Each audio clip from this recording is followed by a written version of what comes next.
Last night I performed here in McAllen, and I had a great conversation with my friend Ray Perez.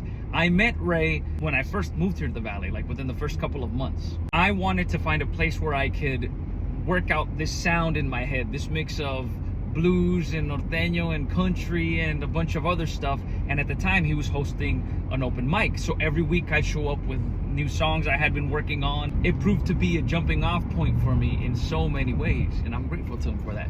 And one of the things we talked about last night is me moving here and why I moved here. I've told a lot of people why I moved here, and that was always the truth, but there's one part of it that I haven't told most people. Part of the reason that I moved here was because of Willie Nelson, and I'll explain why. With all of my heroes, I learn as much from them as I can, including Willie Nelson. So not just listening to their music, but like going through their discography, learning as much as I could about their personal life. You know, what was going on when they recorded this? What was going on when they wrote that?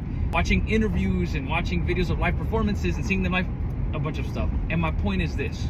I know that Willie Nelson was in Nashville in the early part of his career, and he was a successful songwriter. He had written hits for other artists, and I'm not going to go into that because you can read all about that later. But I know that at some point he was dissatisfied with his career in Nashville, and he moved back to Texas.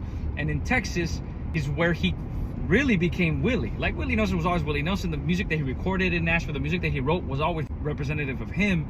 But you can see a visual difference between his album covers in Nashville and his album covers after he had gone to Texas. And you can hear an audible difference. You know, he grew out his beard, he grew out his hair. I would say he was being more of himself. And that's when he was in Austin and recording with Waylon and doing all of this other stuff that we know Willie Nelson for, at least that I know Willie Nelson for. That's why I came to the Valley. The Valley's my Austin in that sense. I wanted to get so far out of my comfort zone so that I can build myself and my life from scratch. And in doing so, I could figure out what I had to offer, not just in life, but what I had to offer musically.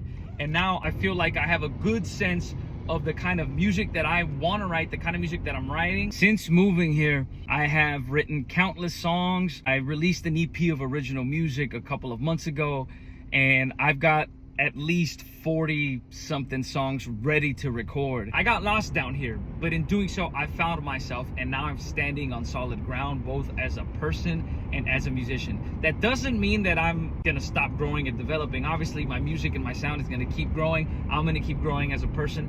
But now, as opposed to when I first got here, I'm standing on solid ground. I will be forever grateful to everyone in the Rio Grande Valley for opening up their homes, opening up their hearts, opening up other things, and letting me in and accepting me for who I am. I'm grateful to the Valley, and I'm excited for this next chapter in my life.